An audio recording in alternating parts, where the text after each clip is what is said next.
consideration attached. But what I used to do when I first got in this business, and when I talked to you earlier about Shirley Foote that helped me do this, I wasn't, neither her or I were bright enough to say, oh, we could get a note. We would do is we would say, there shall be additional option consideration of $200 per month, paid 50% by the optionee and 50% paid by the optionor. So what we would say is, you pay us an extra $100 a month and we'll match you with $100 a month. And you could use something like that too if you ran into a problem where they didn't want to sign the note, Ron. But that you got to get, they could walk away from it. So you need to make sure you're at market rent, you don't have them on the hook. The monthly option consideration consisting of $100 paid by the optionee and $100 paid by the optionor shall be credited towards the down payment, and the optionee shall make his monthly option payments on the first of every month, with the first payment due on, and then you just spell it out. Now, if I'm doing an option today, I'm not going to use that clause because I want to get a note. I want to get the promissory note and have it attached. So paragraph 2 would just be removed, and there would only be 10 paragraphs on this option agreement. The optionor grants the optionee the right to exercise this option for a period commencing on, you'd put today's date, terminating on, and then that would be Ira, the mortgage coach, told me, well, I can do it in 6 months, so maybe the option's for 7 months or whatever, My goal is to get the house sold, so it'd be terminating on that date. If not exercised, this option shall expire on midnight, and that would be that 7th month out. We put that actual date in there. And the optionor shall be released from all obligations hereunder, both legal and equitable. The additional option consideration shall cease. And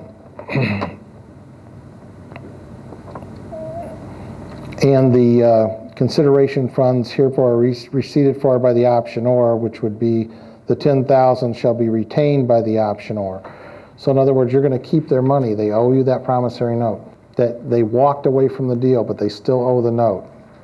If they break the lease and leave the house, they still owe the note. So now if Bill needed to work with somebody that got a job transfer or needed to move, he's now in a position to say, I'll work with you on the note, you only owe me half of it, or I'll write off the whole note, but I need the house back clean. I need you to stay here until I get another tenant in here under an option program. I have done deals where I've had, like in Union Lake, I had a house, put a new furnace in, the tenant did, put a new furnace in, rewired the house. The house was probably worth $15,000 to $20,000 more than what his option agreement was. He could absolutely sell it with no problem. Might even been higher than that. And he just moved out. And he paid extra money every month too, and walked away. So that was a great deal. Now under Michigan law, the security deposit, you can only collect a month and a half security deposit. Under this program, you'll collect no security deposit because it's all non-refundable. You're keeping it as option money.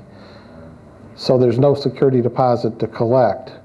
On a security deposit, you have to return it to the tenant. There's a whole bunch of restrictions and regulations that go with that. So,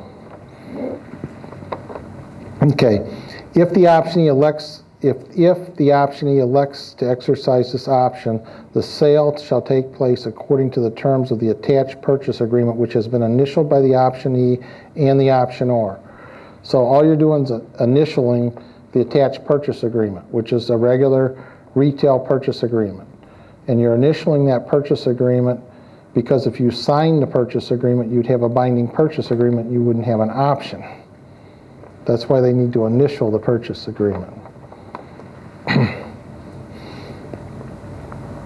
Okay, if the optionee elects to exercise this option, the sale shall take place according to the terms of the attached purchase agreement, which has been initialed by the optionee and the optionor.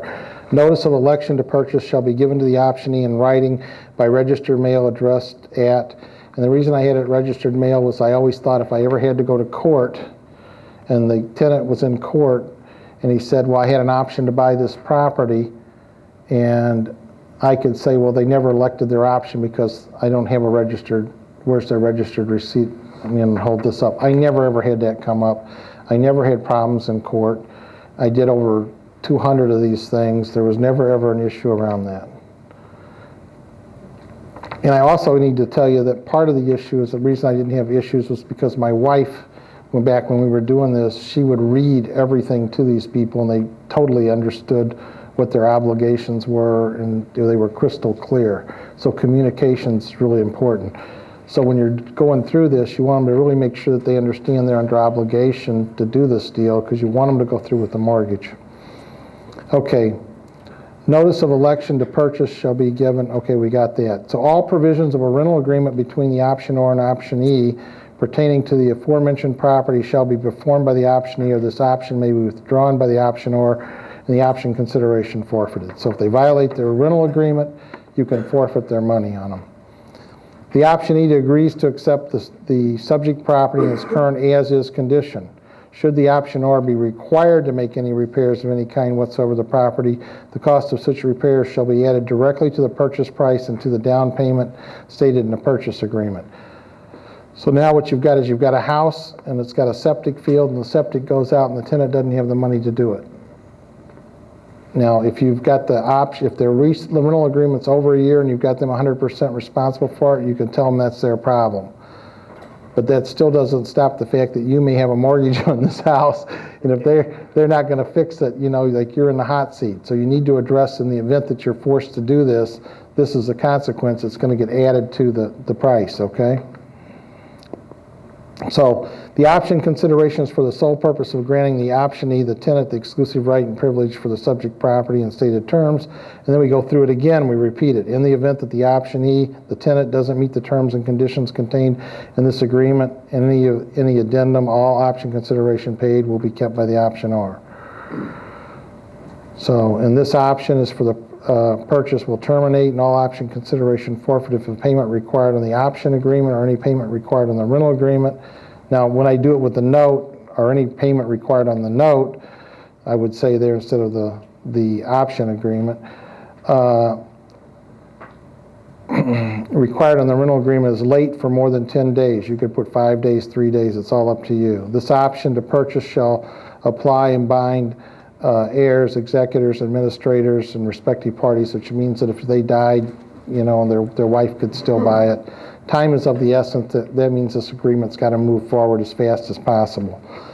And then they sign it, you sign it. And we're done. It's a really simple agreement. It works.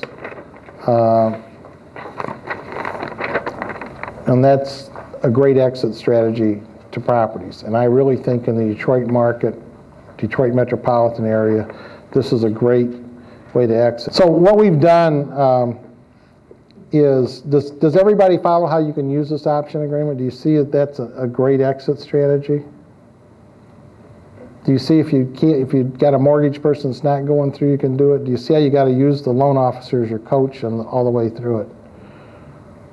So, like, and what we've done is, like, there's actually a website. It's called Mr. Lease Option, and it's my website.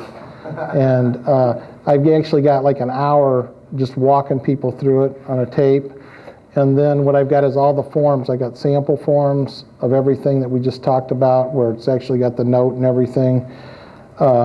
We do not have those here. If you're interested in it, you can see Irvy in the back. But it's like $97 for everything you'd need to be able to do a lease option. So it's a good value, and it's got everything you need with the forms and samples there to do it with.